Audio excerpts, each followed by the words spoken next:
The Ten Commandments, they are taken outright from spell 125 in the Egyptian Book of the Dead. What the Book of the Dead phrased, "I have not stolen," became "Thou shalt not steal." "I have not killed," became "Thou shalt not kill." "I have not told lies," became "Thou shalt not bear false witness," and so forth. In fact, the Egyptian religion is likely the primary foundational basis for the Judeo-Christian theology.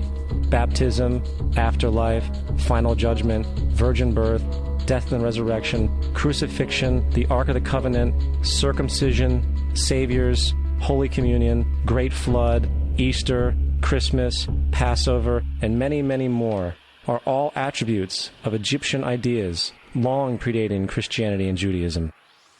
Justin Martyr, one of the first Christian historians and defenders, wrote, "When we say that he, Jesus Christ, our teacher, was produced without sexual union, was crucified and died and rose again and ascended into heaven, we propound nothing different from what you believe regarding those who you esteem sons of Jupiter." In a different writing, Justin Martyr said, "He was born of a virgin, except this in common with what you believe of Perseus." It's obvious that Justin and other early Christians knew how similar Christianity was to the pagan religions. However, Justin had a solution. As far as he was concerned, the devil did it. The devil had the foresight to come before Christ and create his characteristics in the pagan world. Fundamentalist Christianity, fascinating. These people actually believe the world is 12,000 years old. Swear to God. I actually asked one of these guys, okay, dinosaur fossils.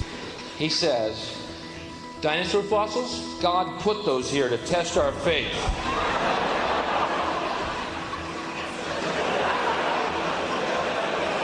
I think God put you here to test my faith, dude.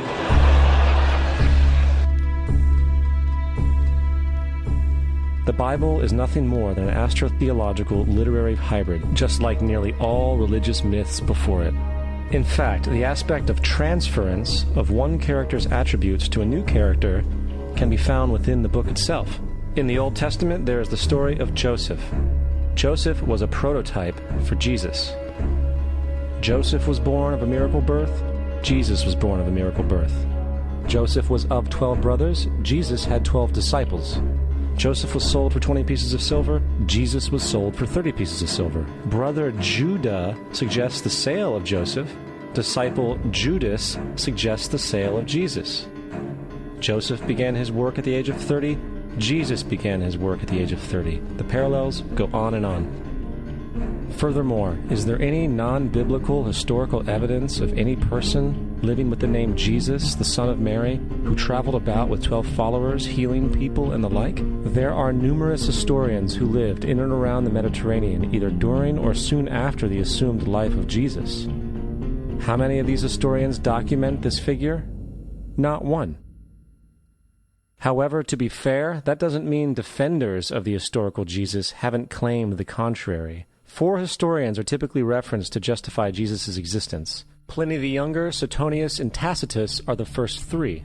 Each one of their entries consists of only a few sentences at best, and only refer to Christus or the Christ, which in fact is not a name but a title. It means the Anointed One.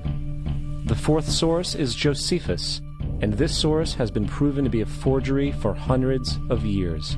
Sadly, it is still cited as truth. You would think that a guy who rose from the dead and ascended into heaven for all eyes to see and performed the wealth of miracles acclaimed to him would have made it into the historical record.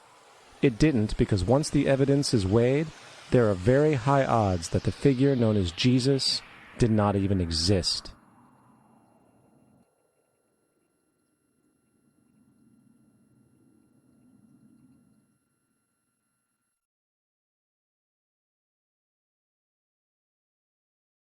We don't want to be unkind, but we want to be factual.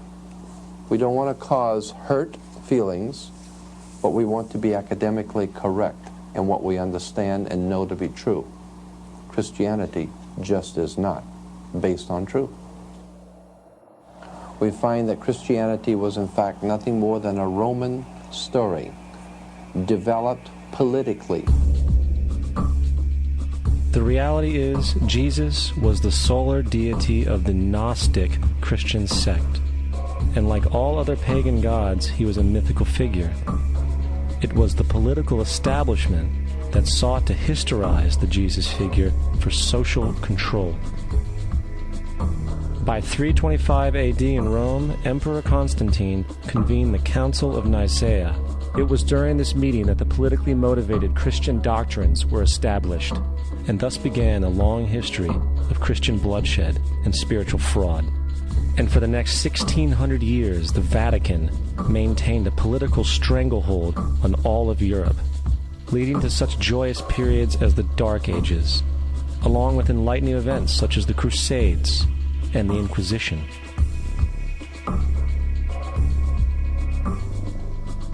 Christianity, along with all other theistic belief systems, is the fraud of the age. It serves to detach the species from the natural world, and likewise each other. It supports blind submission to authority. It reduces human responsibility to the effect that God controls everything, and in turn awful crimes can be justified in the name of a divine pursuit. And most importantly, it empowers those who know the truth, but use the myth to manipulate and control societies. The religious myth is the most powerful device ever created and serves as the psychological soil upon which other myths can flourish.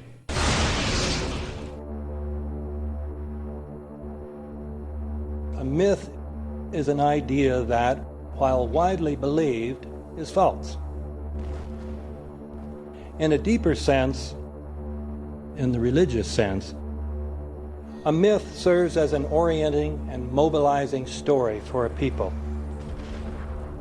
The focus is not on the story's relation to reality, but on its function.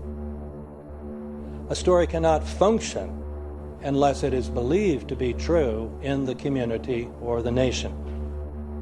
It is not a matter of debate.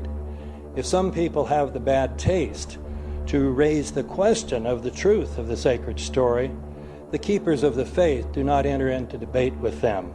They ignore them or denounce them as blasphemers.